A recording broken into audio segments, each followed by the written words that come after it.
Assalamualaikum warahmatullahi wabarakatuh. Perkenalkan, nama saya Yon Fauzi. Saya dari Pendidikan Kejuruan Universitas Negeri Semarang, NIM 0501522001. Pada video kali ini saya akan menjelaskan kerangka kualifikasi nasional di negara Turki.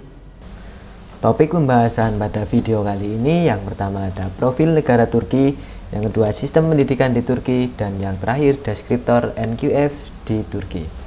Turki atau secara resmi disebut sebagai Republik Turki adalah sebuah negara kesatuan yang berada di wilayah Eropa. Ibu kota negara Turki adalah Ankara, sedangkan kota terbesarnya berada di Istanbul.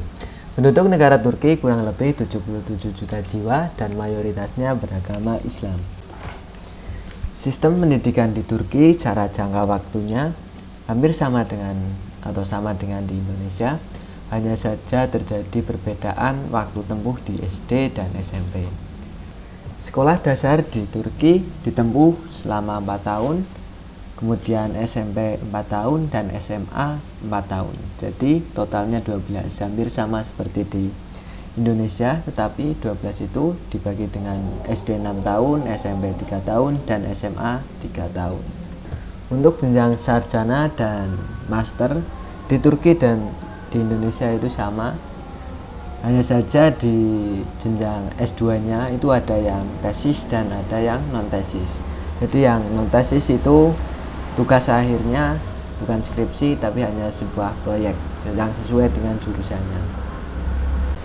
Kerangka kualifikasi nasional di Turki terbagi menjadi 3 hal.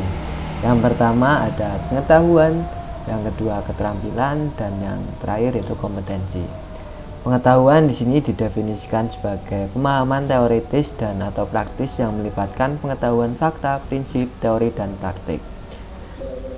Sedangkan keterampilan didefinisikan sebagai pemanfaatan pengetahuan, pemecahan masalah, mentransfer pengetahuan dan keterampilan kepada orang lain yang membutuhkan kemampuan untuk menggunakan pemikiran logis, intuitif, dan kreatif, tangkasan, metode, bahan, alat, dan instrumen.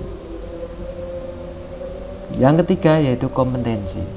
Kompetensi yaitu pemanfaatan pengetahuan dan keterampilan di bidang pekerjaan dan atau pembelajaran dengan mengambil tanggung jawab atau menunjukkan otonomi, tekad, dan kepuasan dalam persyaratan belajar.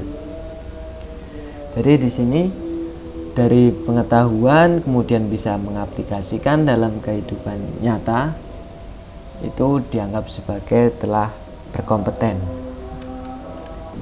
Perguruan tinggi di Turki telah menentukan deskriptornya sendiri yang kompatibel dengan EQF dan QF-EHEA. Yang diantaranya yang pertama ada otonomi dan tanggung jawab, kemudian belajar untuk belajar, kompetensi khusus bidang, dan keterampilan sosial dan komunikasi. Jadi untuk di perguruan tinggi tidak hanya 3 hal yang saya sebutkan sebelumnya, tapi di sini ada 4 hal. Keempat hal tersebut harus dikuasai oleh mahasiswa-mahasiswa di Turki. Berdasarkan sumber yang saya peroleh, saat ini terdapat 351 standar pekerjaan dan 204 telah disetujui, terutama pada level 2 hingga 5. Seperti yang sudah saya sebutkan sebelumnya bahwa terdapat 8 level pada NQF di Turki. Level 1 itu digunakan untuk sertifikat literasi. Jadi tidak tertuju pada kompetensi khusus atau tingkat pendidikan khusus. Yang level 2 juga sama, yaitu penyelesaian kursus level 2.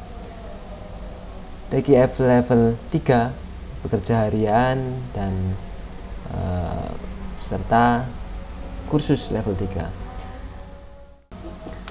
Untuk yang level 4 yaitu digunakan untuk standar lulusan SMA atau pendidikan kejuruan di Turki.